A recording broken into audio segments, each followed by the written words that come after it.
এই মুহূর্তে দাঁড়িয়ে তৃণমূল কংগ্রেসকে যারা বিজেপিতে এসছেন, যারা বিজেপি করেন, তাদের মধ্যে তৃণমূলকে একদম ভেতর থেকে নারী নক্ষত্র সবাই সবটা জানেন এমন নেতা খুঁজে পাওয়া যায় না। যে দু একজন রয়েছে তার মধ্যে আপনি একজন। তৃণমূল এই মুহূর্তে কি অবস্থার মধ্যে রয়েছে? তৃণমূল এখন কি অবস্থার মধ্যে রয়েছে মানে তৃণমূলটা এখন মূলত অরাজনৈতিক, ধান্দাবাজ, দুর্নীতিগ্রস্ত, এবং তৃণমূলের তো এমনি সংবিধান নেই, নীতি আদর্শর বালাই নেই, মিক্সড ফ্রাইড রাইস, মানে সমস্ত পার্টির লোকজনেরা, নকশালকে তুমি খুঁজে পাবে, আরএসপি পাবে, ফরওয়ার্ড ব্লক, আচ্ছা রেজ্জাক মোল্লা দিয়ে শুরু হয়ে উদয়ন গুহ পর্যন্ত, তজমুল পর্যন্ত, দোলা সেন, ঋতব্রত, তো মেলে না। সব তো কংগ্রেস থেকে, তৃণমূল নয়, ঠিক? তো সুতরাং ওটা হচ্ছে ওই ইটবালি চুনসুরকি সিমেন্ট, ইবাচুসি ইটবালি চুন সিমেন্ট, এটা শর্ট ফর্ম।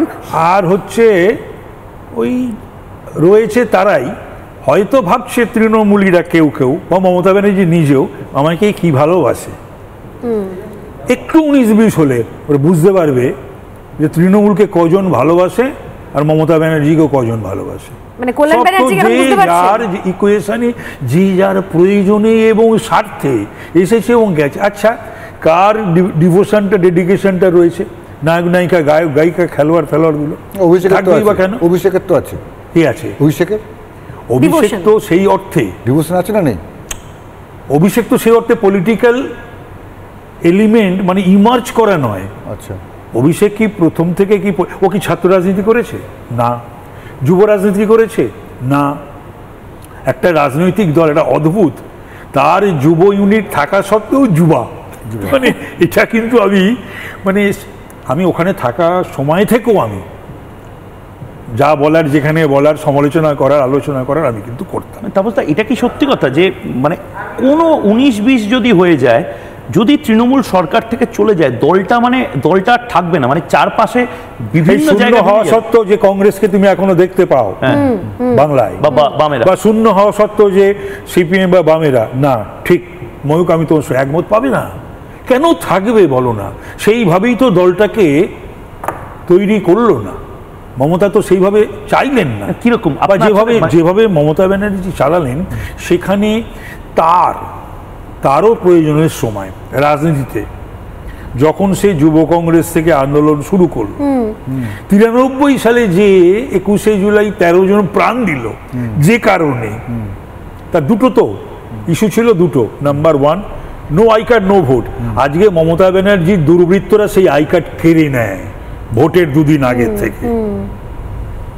তাহলে সেই 13 জন যারা প্রাণ দিয়েছে 21শে জুলাই, কদিন আগেও হলো, তাহলে তাদের প্রাণ দেওয়াটা, যারা মারা গেছে তাদের আত্মা অতৃপ্ত, এবং তাদের পরিবারের লোকরা এখন সেই কথাটা বলে বা নেই তারা সেই অর্থে। আর একটা হচ্ছে কাজ, দু হাতে কাজ চাই। পরিযায়ী কেন এত?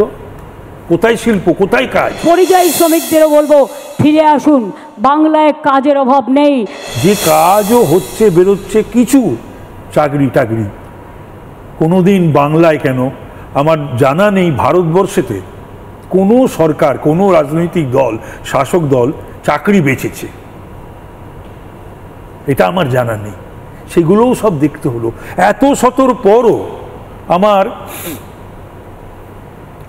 আবেদন, তৃণমূলের যারা এই সেদিনও ভোট দিয়েছে, এখনো যারা দেবে ভাবছে, যদি তারা বাংলাকে ভালোবাসে, নিজেদের ভালোবাসে, আগামী প্রজন্মকে ভালোবাসে, বাংলার শিক্ষা শিল্প থেকে আরম্ভ করে বাংলার ভবিষ্যৎ, বাংলার গরিমা, বাংলার মর্যাদা, বাংলার ঐতিহ্য, তাহলে আর যাকেই সাপোর্ট করুক না করুক, তৃণমূলকে, মমতাকে যেন সাপোর্ট না করে। No sir SIR, no vote, আর নো ভোট টু মমতা। নানা ধরনের কন্টেন্ট দেখার জন্য লাইক করুন, শেয়ার করুন আমাদের ফেসবুক পেজ, সাবস্ক্রাইব করুন আমাদের ইউটিউব চ্যানেল। পাশাপাশি অন্যান্য ব্রেকিং নিউজের জন্য অবশ্যই চোখ রাখুন রিপাবলিক বাংলায়।